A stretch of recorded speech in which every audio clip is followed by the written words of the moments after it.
5년 만에 하는 금리 인하하고 ETF도 승인이 됐고 비트코인의 정말 핵폭탄급 호재거든요. 이런 엄청난 호재를 앞두고 보통 기대감으로 이렇게 크게 오르는 게 정상이잖아요. 근데 현재 비트코인 가격은 55,000달러. 그러면 앞으로 비트코인은 어떻게 될 것인가? 이 부분이 사실 제일 궁금하지 않겠습니까? 솔직히 저는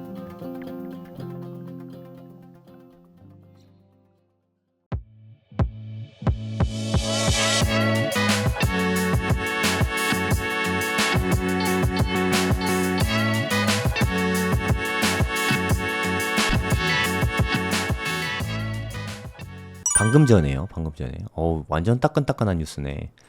지금 오후 11시 7분인데 9시 30분에 발표가 됐습니다. 이거 대부분 아시죠? 다들 관심 많으시잖아요. 인플레이션이 이제 2.5%까지 떨어졌습니다. 이 정도면은 더 이상 인플레이션 걱정이 아니라 진짜 설레발 짱인 것 같아요. 이때까지만 해도 인플레이션 엄청 걱정하고 있었던 게 진짜 엊그제인데 이제 뭐 디플레이션을 걱정하고 막 물가가 빠지는 거, 그게 디플레이션이고 침체. 그럼 뭐 스태그플레이션을 걱정하고 막 있더라고요. 아니 그럼 언제 좋아? 아니 물가 상승률 높으면 인플레 걱정하고 떨어지면 디플레이션 걱정하고 그럼 언제 좋죠? 경제는 대체 언제 좋은 겁니까? 제가 1990년도부터 TV에서 제가 방송 나오는 거를 그때 어렸을 때 TV 열심히 봤었는데 그때 우리나라 경제를 살립시다 이런 거 TV에서 방송 엄청 했거든요. 경제를 살립시다. 뭐 경제를 어떻게 살리자는 거야? 뭐 어찌됐든 뭐 일요일 밤에 이런 데서 경제야 하면서 뭐 경제를 살립시다 이러면서 뭐 끝나는 그런 것도 있었거든요. 옛날 사람들은 아마 다 아실 텐데 1990년도부터도 지금 생각해보세요. 이때 경제 초호황이었거든요. 노태우 대통령 막 이럴 때인 것 같은데 이렇게 초호황일 때에도 경제를 살리자 그랬거든요. 경제는 대체 언제 좋아요? 뭐 이렇게 인플레이션 높으면은 인플레이션 우려, 인플레이션율, 물가 상승률 떨어지면 디플레이션 우려, 심지어는 뭐 스태그플레이션 우려. 대체 언제 좋은지 모르겠어요. 네, 한번 보시죠. 뭐 JP 모건, JP 모건에 두 명이나 좀 편파적인데요. JP 모건 회장, 사장 뭐 다 나쁜 얘기만 막 해요. 침체 우려. 특히 이분 말은 그냥 반만 들으세요. 반만. 있는 그대로 들으면 안 됩니다. 겉과 속이 완전 다른 사람이에요. 스태그플레이션 가능성을 배제하지 않는다. 이런 말 왜 하는 거야? 가능성이 당연히 있죠. 뭐 1%라도 있을 거 아니에요. 배제할 수는 없죠, 당연히. 이런 말은 뭐 하려 할까요? 그러니까 사람들한테 공포심을 조장하려고 하는 거 아닌가 그런 생각이 들어요. 너무 낙관적이다. 내년도에 은행 순이자 수익과 비용 전망이 너무 낙관적이다. 그러니까 비관적일 수 있다. 그러는 거잖아요. 뱅크 오브 아메리카 CEO인데 뱅크 오브 아메리카는 워렌 버핏이 많이 들고 있잖아요. 맞나요? 네, BOA. 근데 3분기 투자은행 실적이 전망을 밑돌 것이다. 별로 안 좋을 것이다.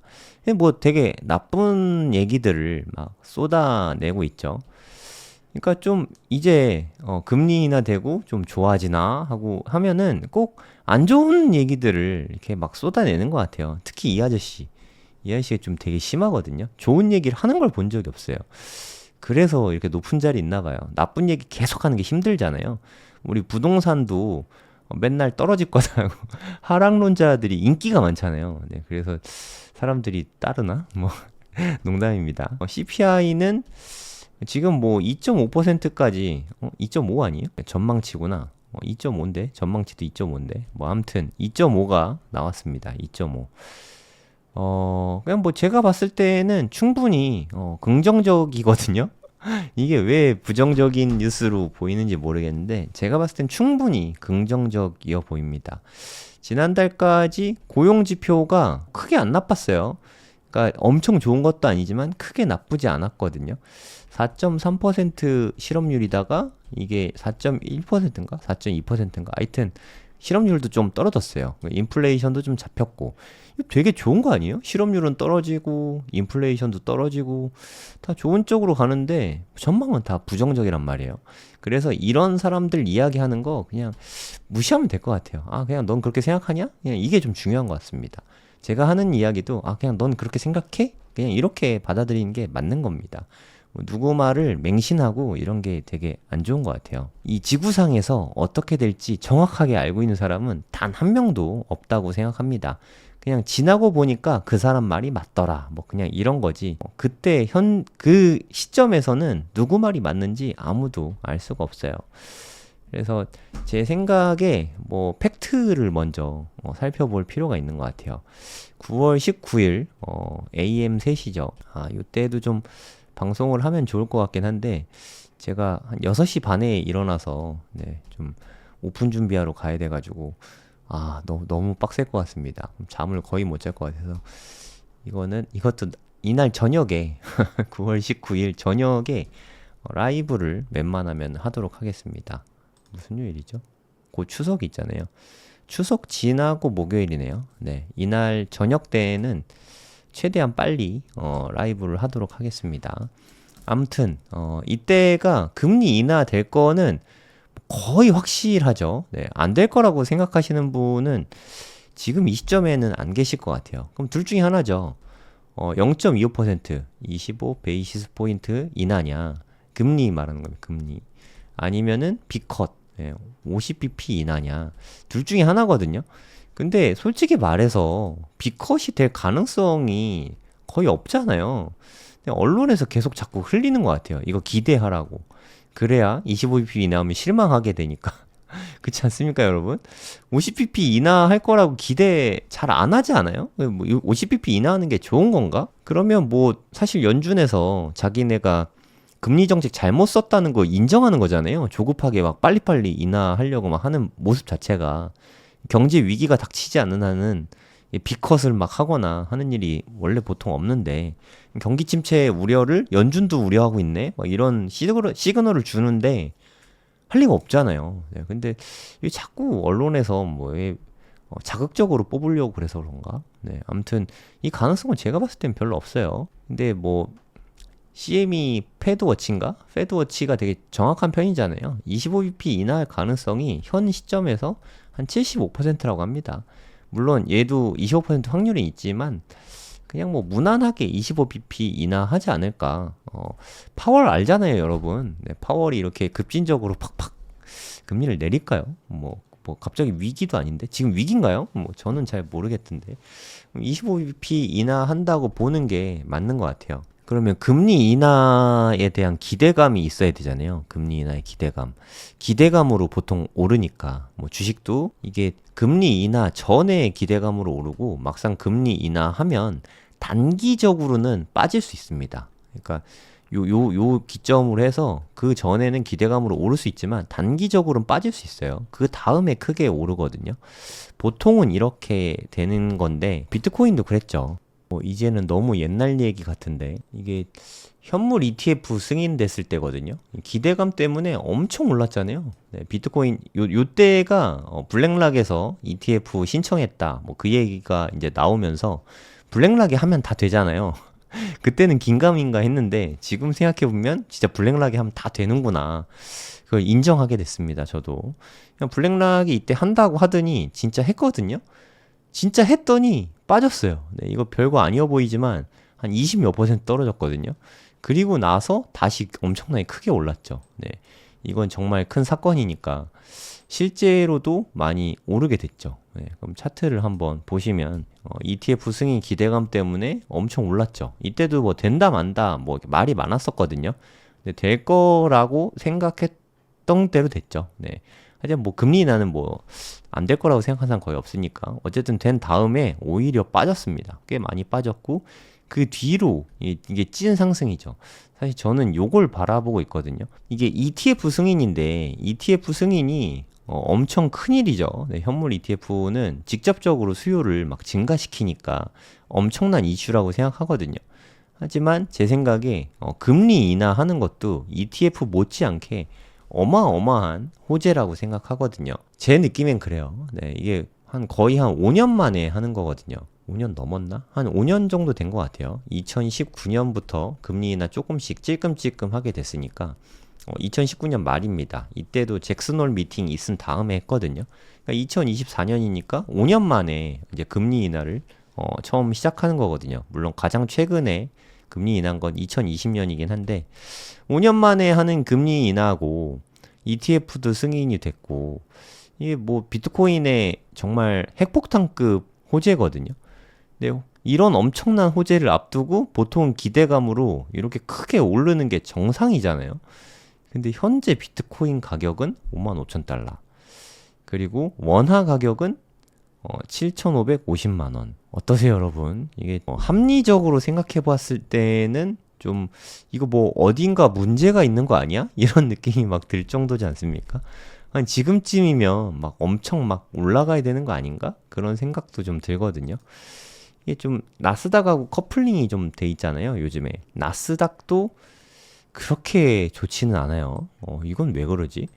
해리스가 되면은 나스닥이 빅테크들이 별로 안 좋습니까? 제가 거기까지는 잘 모르겠어요. 트럼프가 되면 나스닥, 그러니까 빅테크가 좀 안 좋다 이런 얘기는 제가 좀 들었거든요.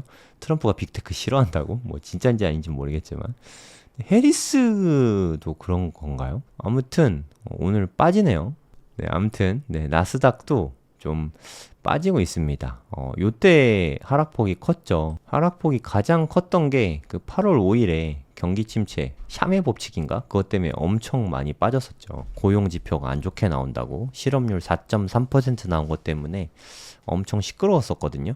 그리고 제 생각엔 더 심각했던 거는 일본의 금리 인상이 정말 좀 타격이 컸던 것 같아요. 일본 금리는 0.1%였는데 이거를 0.25%로 인상한다. 네, 이 얘기 때문에 엄청 빠졌었거든요.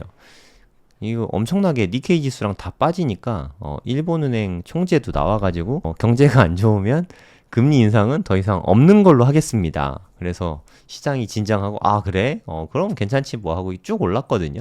18,000은 심지어 찍고 막 그랬었는데 이날은 한 3, 4일 된 것 같은데 지난주인가요? 지난 주말쯤이었나?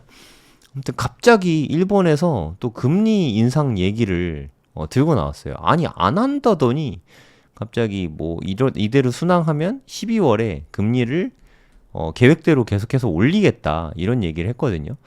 미국은 금리를 인하할 게 거의 확실한데 다음 달부터 일본은 오히려 12월부터는 금리를 인상한다는 거죠.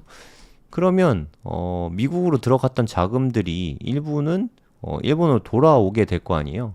그래서 엔화가 계속 오르고 있습니다. 엔화가 지금 뭐 달러당 140엔인가까지 올라갔어요. 되게 많이 올랐죠. 달러당 140엔이면은 뭐 우리나라 돈은 거의 1,000원 가까이 된 거 아니에요? 100엔당.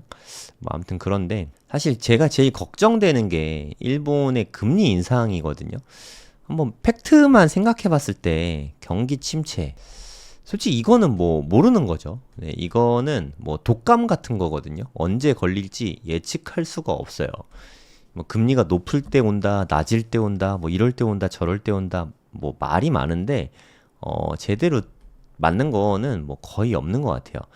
경기 침체를 예측한 것 중에서 그나마 가장 정확한 게 장단기 금리 역전 아시죠, 여러분? 장단기 금리가 역전되고, 그러니까 단기 금리가 장기 금리보다 더 높은 거예요. 네, 그냥 그런 좀 이상한 상태다. 이게 정상화되고 나면 금리가 역전된 다음에 정상화된 다음에는 경기 침체가 꼭 왔거든요. 지금 정상화돼 가고 있거든요. 근데 바로 오는 게 아니라 좀 길 때는 2, 3년 후에 오고 뭐 짧을 때는 몇 달 안에 오고 막 그렇더라고요. 그래서 경기 침체가 솔직히 저도 오긴 올 것 같아요. 근데 그 시점은 뭐 제가 당연히 모르고요. 네, 누구도 모를 거라고 생각합니다. 하지만 3년 내로는 올 거라고 저도 생각하고 있어요. 대략 한 25년 하반기나 26년쯤 오지 않을까 싶긴 한데 뭐 언젠진 모르죠. 그에 대한 대비도 좀 해놓긴 해야 될 것 같아요. 아무튼 그걸 떠나서 경기 침체가 올지 안 올지는 언제 올진 모르겠지만 경기 침체는 확실히 정말 무섭습니다. 하지만 이건 언제 올지 모르니까 뭐 제껴두죠. 하지만 그 일본의 금리 인상은 사람이 하는 일이잖아요. 일본 은행에서 BOJ에서 자기네들이 원하면 금리 인상 하겠습니다 하면 금리 인상을 하는 거잖아요. 그래서 이게 되게 무서워요. 아니 뭐 한다 그랬다가 안 한다 그랬다가 또 한다 그랬다가 시장을 흔드는 건가? 일본은행식이나 돼서 그런 짓 하면 안 되는 거 아니에요? 시장 교란자잖아요. 이거 주가 조작 혐의로 뭐 잡혀가야 되는 거 아닌가? 아무튼 얘네들이 계속 흔들어대고 있어가지고 아 요게 좀 걱정되긴 합니다. 얘네가 자금이 워낙 어마어마하게 나가 있어서 뭐 경단위가 넘는데요. 뭐 이렇게 조단위 뭐 이런 게 아니라 경단위라고 제가 들었거든요. 경단위 제 상상이 안 됩니다. 그러니까 만조가 1경이거든요. 경단위의 돈이 오가고 있대요. 걔네들이 다 돌아가면 패닉이죠, 패닉. 정말 말 글자 그대로 패닉이 올 텐데 이것도 뭐 잘 모르겠어요. 근데 12월에 진짜 일본은행에서 금리 인상하면 이건 좀 아플 것 같아요. 네, 좀 안 왔으면 좋겠는데 금리 인상 안 했으면 좋겠습니다. 일본 제가 이렇게 원래도 이렇게 좋아하진 않았지만 일본은 왜 이렇게 얄밉죠? 네, 이때 떨어질 때도 일본이 너무 얄미운 것 같아요. 저 이때 좀 손절 많이 했는데 일본 때문이 아닌가 하면서 좀 기분도 좀 나쁘고 좀 그렇긴 하네요. 네. 그러면 앞으로 비트코인은 어떻게 될 것인가? 뭐 이 부분이 사실 제일 궁금하지 않겠습니까? 솔직히 저는 이때 왜 이렇게까지 올랐지 싶을 정도 잘 모르겠어요. 이때 뭐 이슈가 있었나요? 네, 나스닥도 이때 많이 올랐거든요. 왜 올랐는지 잘 모르겠습니다. 고용 지표 때문에 그런가? 뭐 정확하게 모르겠는데 하여튼 올랐어요. 왜 올랐다? 뭐 이런 거는 사실 후에 껴맞추는 게 많으니까 정확한 이유는 누구도 모르죠. 아무튼 이때 많이 올랐다가 지금 해리스가 대선 우세해지면서 좀 많이 빠지고 있는 것 같아요. 그거 외에는 딱히는 없거든요. 네, 55,000달러. 지금 한화로 한국 돈으로 7,500만 원. 그러니까 뭐 제가 생각했을 때는 나쁘지 않은 가격이라고 생각을 하는데 저는 뭐 앞으로 돈 생기면 이 금액대에 좀 머물러 주기만 하면 저는 그냥 돈 생기면 비트코인 위주로 살 거예요. 물론 더 빠질 수 있죠. 빠지면 또 사면 되니까. 네, 하여튼 뭐 저는 계속 비트코인을 모을 생각입니다. 언제가 될진 모르겠지만 빠르면 9월 19일 전에 한 요 정도는 갈 수 있을 것 같아요. 뭐 되게 멀게 느껴지실지 모르겠지만 지난번에 8월 5일에도 그랬죠. 여기 이렇게 뭐 끝이 안 보이네요. 여기서부터 여기까지 49,000이었거든요. 지금보다 더 낮은 가격이었는데 여기서부터 65,000까지 올랐네요. 65,000까지 올라가는데 걸린 시간이 겨우 한 2주 정도? 18일 정도? 18일밖에 안 걸렸거든요. 물론 이제 뭐 시간이 얼마 안 남긴 했는데 오늘 11일이니까 금리 인하까지 8일밖에 안 남았거든요. 8일. 요 정도는 올라갈 가능성도 있다고 생각합니다. 뭐 이런 뭐 ABC 상승이네요. 요 길이랑 비슷하게 가는 거죠. 정확하게 한번 찍어볼까요? 요대로 가면은 똑같이 가는 거거든요. 이 저점부터. ABC 패턴은 주로 첫 번째 상승하고 비슷하게 가거든요. 이렇게 되면은 한 68,000까지는 올라갈 가능성이 있다는 거죠. 네.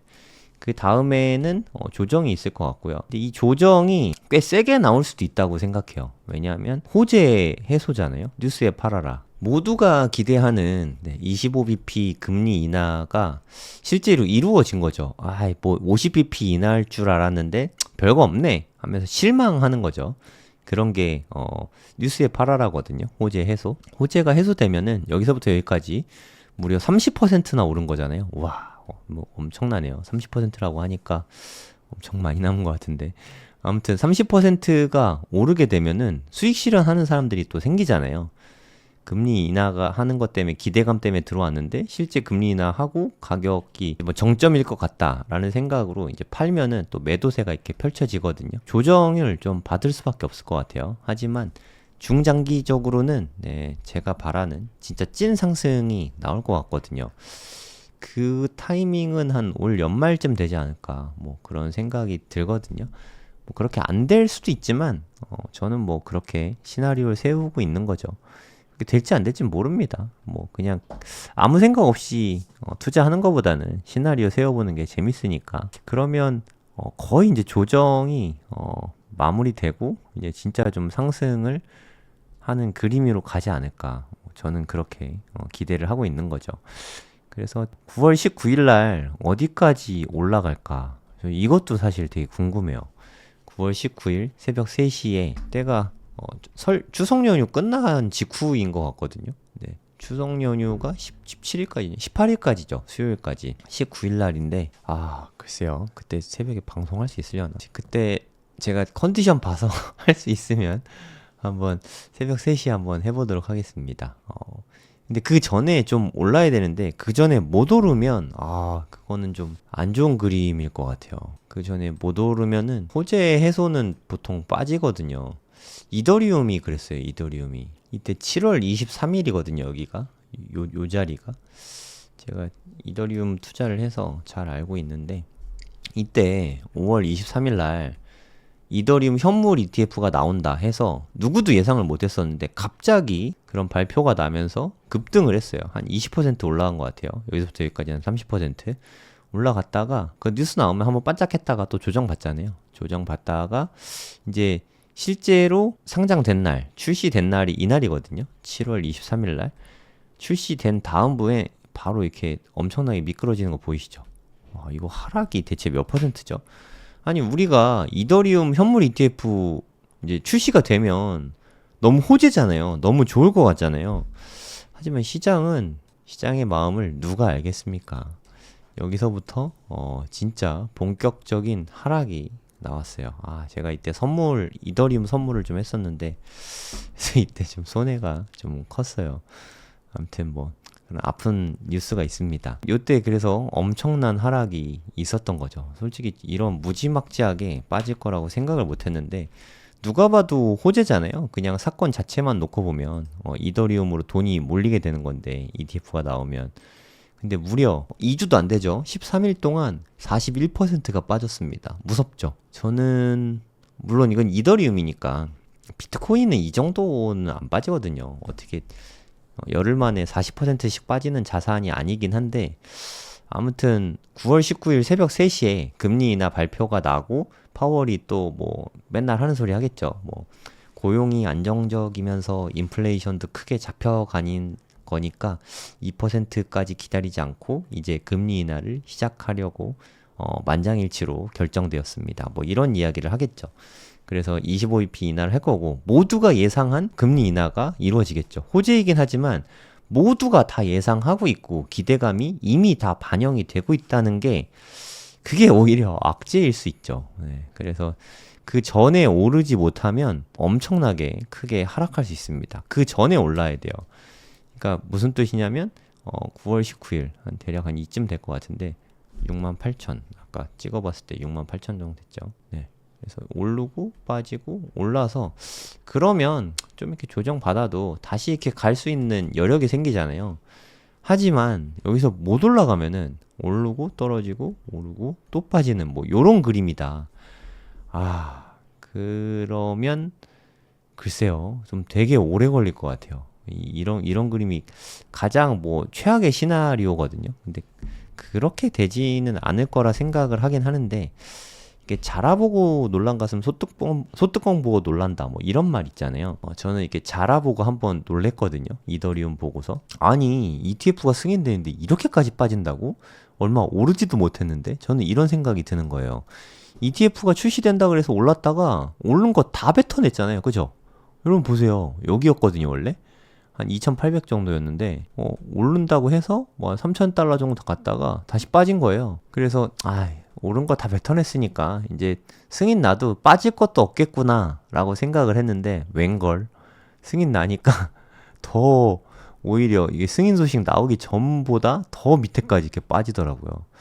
이걸 보고서 진짜 이게 시장의 반응은 정말 알 수가 없구나.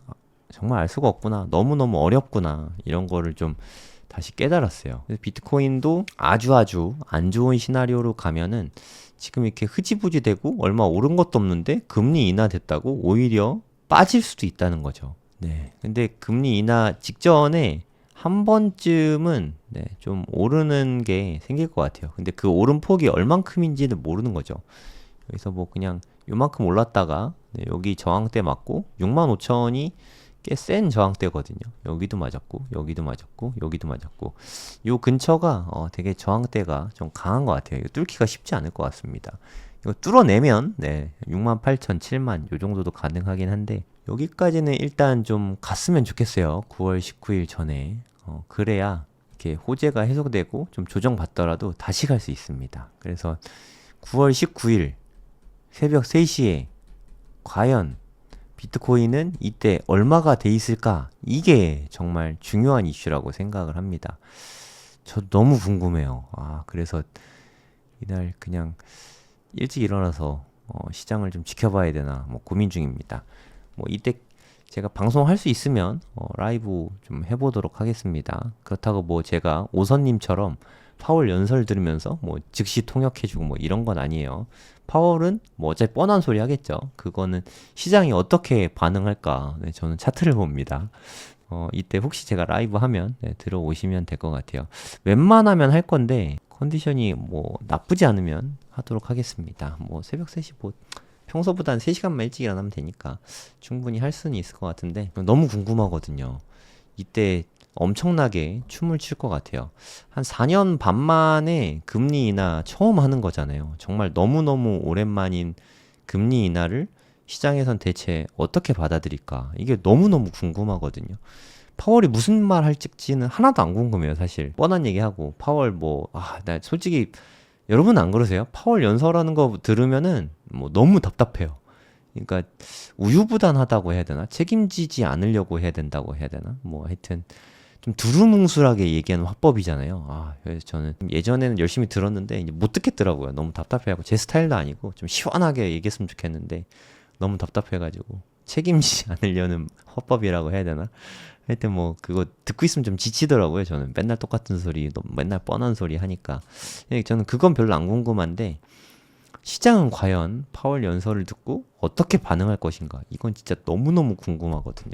네, 그래서 9월 19일 새벽 3시가 아주 중요한 순간이다. 네, 제가 지난주에 오늘도 이야기했었죠. 9월 11일 새벽이 아니죠. 아침 10시. 이거는 트럼프가 참패하면서 시장은 상당히 실망하고 있는 중이다. 그렇게 보면 될 것 같아요. 네, 시장은 큰 실망하고 있네요. 네, 요때부터 빠진 거니까 한 3.67%만큼 실망하고 있네요. 뭐 요 정도면 으악 하는 건 아니니까 시장에서도 어느 정도 예상한 거 아닌가 하는 생각이 좀 드네요. 트럼프가 이번 대선 토론은 좀 쉽지 않을 것 같다. 네, 이런 거를 다들 이미 예상을 하고 있는 것 같아요.